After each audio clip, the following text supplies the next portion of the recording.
नमस्कार, एक बार फिर से आप सभी का मेरे चैनल में स्वागत है। आज के इस वीडियो में हम 100 डेज रीडिंग कैंपेन के सप्ताह 8 या फिर इसे हम सप्ताह 9 भी कह सकते हैं का कंबाइंड रजिस्टर रिकॉर्ड देखेंगे। तो अब देर बिल्कुल भी नहीं करते हैं और अपने टॉपिक की तरफ हम बढ़ते हैं। तो एक नज़र आप इसे देख लीजिए। ये 2 पन्नों में मैंने बनाया है, बहुत ही कम शब्दों में मैंने बनाया है। अगर आपको सही लगे तो ही आप बनाइए। सबसे पहले हम एक पन्ने की डिटेल को देख लेंगे। तो सबसे पहले मैंने यहाँ पर हेडिंग डाला है 100 डेज रीडिंग कैंपेन, दिन दिनांक, साझा की गई रीडिंग कैंपेन गतिविधियाँ सप्ताह 8। आप यहाँ पर सप्ताह 9 भी लिख सकते हैं और 28/2/2022 से 5/3/2022 तक। इस पर मैंने 3 कॉलम बनाए हैं। बाल वाटिका कक्षा 1 व 2, कक्षा 3, 4, 5 का एक कॉलम है। फिर हम पहले दिनवार गतिविधियों को देखते हैं। सोमवार को बाल वाटिका में कुत्ते के अंडे, कक्षा 1-2 में किसने सुना, कक्षा 3 से 5 में ब्रेव रीमा। मंगलवार को बाल वाटिका में चिड़िया रानी की कविता, कक्षा 1 व 2 के लिए मेरी मछली नहीं मेरी मछली, कक्षा 3 से 5 के लिए कहानी छुटकी उल्ली। बुधवार को बाल वाटिका के लिए चलता पहाड़, कक्षा 1-2 के लिए एक अकेली नागफनी, कक्षा 3 से 5 के लिए पीपल का पेड़। गुरुवार को बाल वाटिका के लिए चांद पर जाने की कहानी, मेट्रो की सैर और कक्षा 3 से 5 के लिए कहानी बैठा आस लगाए।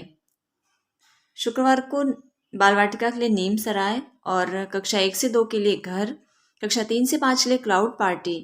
शनिवार को बाल वाटिका के लिए लालची कुत्ता, कक्षा 1 से 2 के लिए लाल परी, कक्षा 3 से 5 के लिए कहानी भालू ने खेली फुटबॉल। तो ये हो गया दिनवार गतिविधियाँ, वीडियोज़ और कहानियाँ जो हमें आती हैं वो।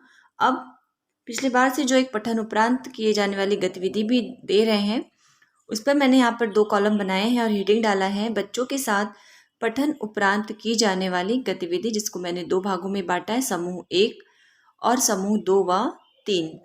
इनके लिए एक गतिविधि आई हुई है। इधर सप्ताह संख्या 8। अब इसमें करना क्या है,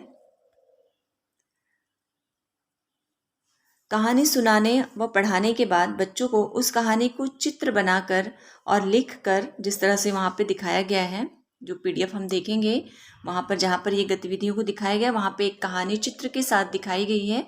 वैसे ही बच्चों को उदाहरण दिखा करके उन्हें प्रेरित करना है कि वे चित्र बनाएं और नीचे उस चित्र में उन्होंने क्या बनाया उसके बारे में एक कहानी के रूप में लिखें।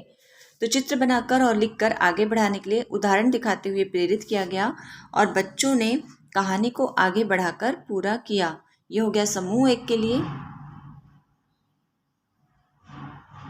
समूह 2 व 3 के लिए कहानी सुनाने पढ़ाने के बाद बच्चों को उसी कहानी को अपने शब्दों में लिखने के लिए प्रेरित किया गया और बच्चों ने दिए गए ग्राफिक ऑर्गेनाइजर का उपयोग करते हुए कहानियों को अपने शब्दों में लिखा।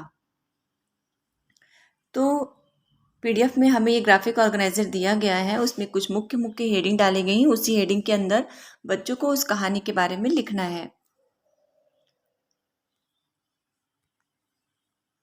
तो बस ये हो गई हमारी कुछ गतिविधियां। अब हम चलते हैं दूसरे पन्ने पर, देखते हैं वहां पर मैंने कौन सी गतिविधियों को लिखा हुआ है।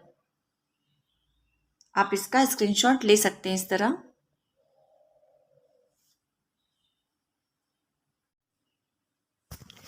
दूसरे पन्ने पर मैंने 3 कॉलम बनाए हैं। सबसे पहला है अंतर्राष्ट्रीय मातृभाषा दिवस से शुरू की गई गतिविधि, विशेष गतिविधि और अभिभावक शिक्षक चर्चा समस्या व निराकरण। क्योंकि अभिभावक कैलेंडर जो आ रहा है उसके लिए हमें उनसे चर्चा करनी ही होगी। अब देखते हैं इसमें मैंने गतिविधियों को कैसे कैसे और क्या गतिविधि लिखी हुई है। तो अंतर्राष्ट्रीय मातृभाषा दिवस से शुरू की गई गतिविधि है रीड थॉन, जिसे हमें हर सप्ताह कराना है। तो रीड थॉन में समूह 1 और समूह 2 के लिए गतिविधि। तो सबसे पहले समूह 1 को देख लेते हैं। समूह 1 के छात्रों को प्रतिदिन पढ़ने के लिए एक कविता दी गई व उसे पूरे हाव भाव के साथ पढ़ने के लिए प्रेरित किया गया। समूह 2 में बच्चों को पुस्तकालय से कोई एक किताब चुनने व उसे पूरे सप्ताह पढ़ने के लिए प्रेरित किया गया और शनिवार को उस चयनित पुस्तक के बारे में उनकी समझ व समीक्षा पर चर्चा की गई। ये हो गया रीडथॉन गतिविधि। अब विशेष गतिविधि में क्या आई है इस बार समूह 1 के लिए, साप्ताहिक समाचार पत्र। तो बच्चों को पिछले सप्ताह या महीने में पढ़ी व सुनी हुई कहानियों में से जो कहानी उन्हें सबसे अच्छी लगती है अब कहानियाँ बहुत सारी बच्चों ने देखा है, वीडियोज़ हम शेयर करते हैं, दिखाते भी हैं बच्चों को, कहानियाँ पढ़वाते हैं जो हमारे पास विभाग के द्वारा आती, जैसे सबसे खास हांडी हो गया और मेढक का तारों भरा सपना, सबसे बड़ा छाता, तमाम कहानियाँ हैं।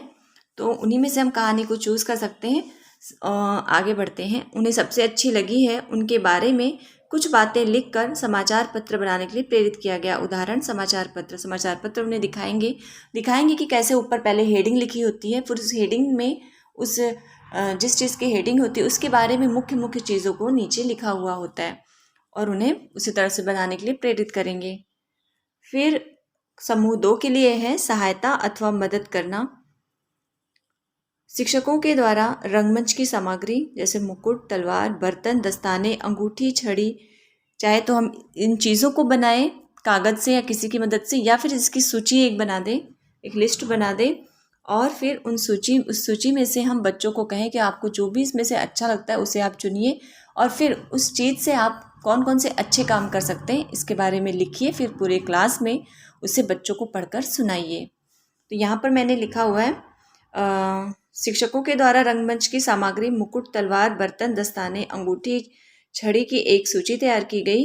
वह बच्चों को उस सूची में से एक सामग्री चुनने और वे उस सामग्री से कौन सा अच्छा काम कर सकते हैं इस पर कुछ वाक्य लिखने व उसे पूरी कक्षा में पढ़कर सुनाने के लिए प्रेरित किया गया, जिसमें बच्चों ने बढ़ चढ़कर प्रतिभाग किया।